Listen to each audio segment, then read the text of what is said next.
سنے جانے کے لیے سنے جانے والی چیزوں میں سب سے بڑھ کر قابل چیزوں میں سے دل کے لیے فائدہ، باطن کے لیے ترقی، کانوں کے لیے لذت کے اعتبار سے سب سے بہترین سماع، سب سے بہترین سننا اللہ پاک کا کلام ہے۔ اس کے سننے کا تمام مسلمانوں کو حکم دیا گیا، اور انسانوں اور جنوں میں سے تمام کافر بھی اس کو سننے کے مکلف ہیں۔ قرآن مجید کے معجزات میں سے یہ ہے کہ کوئی انسان اس کو بکثرت پڑھنے سننے سے اکتاہٹ محسوس نہیں کرتا، کیونکہ اس میں بڑی رقت ہے۔ حتیٰ کہ کفار قریش رات کے وقت چھپ چھپ کر آتے ہیں، پیغمبر صلی اللہ علیہ وسلم نماز کی حالت میں قرآن مجید کی جو تلاوت کرتے اسے آ کر سنتے تھے چھپ کر، اور اس کی فصاحت، بلاغت اور اعجاز پر حیران ہوتے تھے۔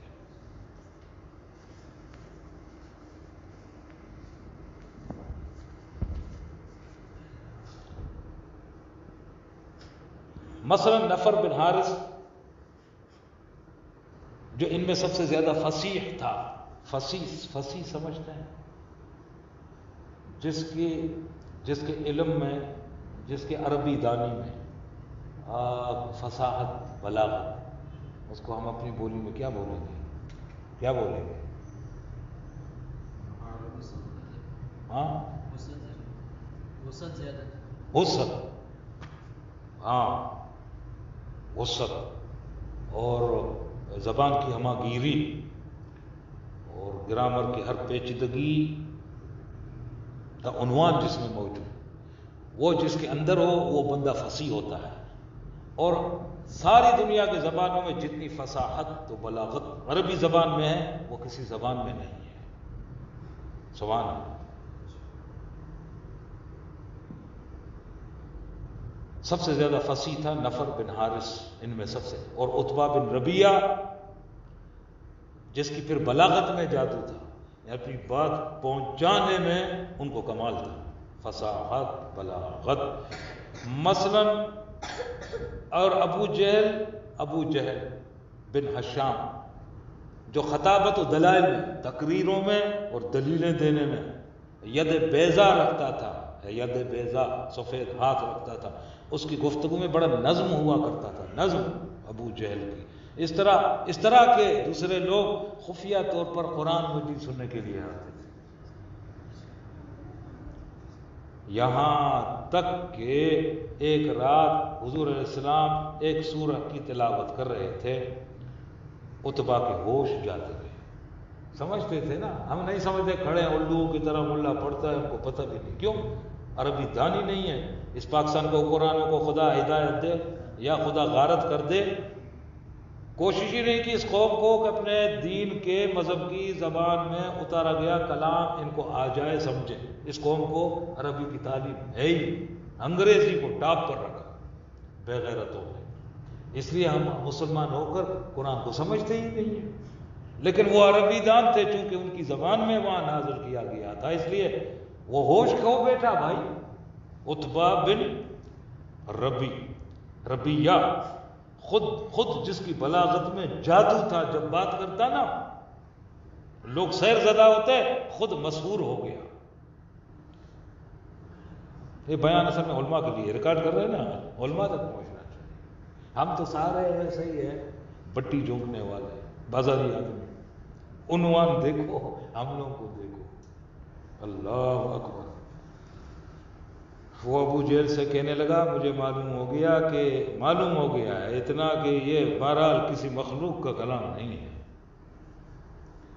یہ کسی بنے ہوئے کا کلام نہیں ہے، بہرحال اللہ تعالیٰ نے جنات کو قرآن مجید کا سماع کرنے کے لیے بھیجا تھا، حتیٰ کہ وہ جوق در جوق آئے پیغمبر صلی اللہ علیہ وسلم سے اللہ تعالیٰ کا کلام سننے لگے، جیسا کہ اللہ تعالیٰ نے خود بیان کیا کہ جنہوں نے قرآن جب سنا آپس میں اپنے لشکر اور اپنے قبیلے کے پاس جا کے کہنے لگے، اللہ بخود پھر یہ بات ہمیں فرما رہے ہیں اپنے بندوں کو کہ وہ جا کے اپنے لشکر میں قبیلے والوں کو یہ کہنے لگے انا سمعنا قرآن عجب، فرمایا کہ ہم نے سنا ہے ایک قرآن عجب سا، چونکہ وہ جن بھی عربی دان تھے، وہیں کے تھے، خطہ عرب کے جن، تو وہ کہتے تھے ہم نے سنا قرآن عجب سا، یعنی تعجب میں ڈالنے والا،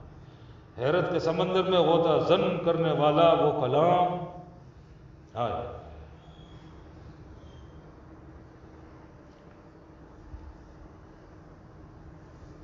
اس جگہ اللہ تعالیٰ نے ہمیں خود جنات کے اس قول کی خبر دی کہ یہ قرآن بیمار دلوں کے لیے سیدھے راستے کی طرف رہنمائی کرنے والا ہے۔ انا سمعنا قرآن عجبا یہدی الی الرشد، کہ جو ہدایت دیتا ہے ہمیں سیدھی راہ کی طرف، رہنمائی کرتا ہے سیدھے راستے کی طرف، اور کہا یہدی الی الرشد فآمنا بھی، بس جنہوں نے کہا ہم اس پر ایمان لائے، حضور سے سنا، حیرت کا اظہار کیا، اپنے قوم کو جا کے بتایا، اور پھر کہا کہ ہم اس پر ایمان لے آئے، قرآن سن کر مسلمان ہو گئے۔ وہ قرآن بس ہم اس پر ایمان لائے جو بھلائی کی طرف رہنمائی کرتا ہے اپنے رب کے ساتھ، ہم کسی کو ہرگز شریک نہ بنائیں گے۔ وہ بھی بت پرست تھے، اصل میں سارے مشرک تھے وہ جنات۔ بس قرآن کی نصیحت سے زیادہ اچھی نصیحت، اس کے الفاظ تمام الفاظ سے زیادہ بلیغ، اس کے احکام تمام احکامات سے زیادہ لطیف، اس کی نہی تمام ناہی سے زیادہ ڈرانے والی، اس کا وعدہ تمام وعدوں سے زیادہ دلربا، اس کی وعید تمام وعیدوں سے زیادہ جان گداز، اس کے واقعات سے زیادہ پر تاثیر، اور اس کی مثالیں تمام مثالوں سے زیادہ فصیح ہیں۔ اس کے سماع نے ہزاروں دلوں کو شکار کر دیا جو سمجھتے تھے، اس کے لطائف نے ہزاروں جانوں کو مصیبت میں مبتلا کیا ہے، تو اس نے دنیاوی عزت والوں کو ذلیل، اور دنیا کے اعتبار سے ذلیل لوگوں کو صاحب عزت بنا دیا اس قرآن میں۔ سبحان ربک رب العزت عما یصفون وسلام علی المرسلین۔ اب اس کی فضیلت تو ہے آگے، عمر بن خطاب رضی اللہ تعالیٰ عنہ کا واقعہ کہ جو تلوار اٹھاتے کہ میں نعوذ باللہ منہا، میرے منہ میں خاک کے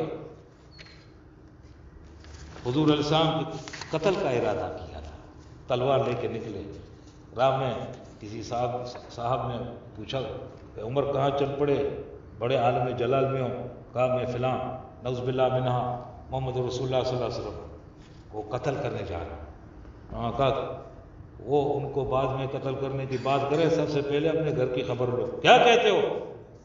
کہتا ہے سب سے پہلے اپنے گھر جا کے خبر لو، تمہاری بہن خود مسلمان ہو گئی ہے، اس پر ایمان لائیے جس کو تم قتل کرنے نکلے ہو، میرے منہ میں خاک۔ میرے شیخ فرماتے ہیں جب یہ تلوار لے کر جا رہے تھے حال کیا تھا عمر کا، اور جب حضور کے یہاں سے واپس پلٹے تو وہ کیسا عمر تھا، واپس جب آیا تو کیا عمر تھا۔ آگے یہ واقعہ آ رہا ہے تو ٹائم نہیں ہے۔ سبحان ربک رب العزت عما یصفون وسلام علی المرسلین والحمد للہ رب العالمین۔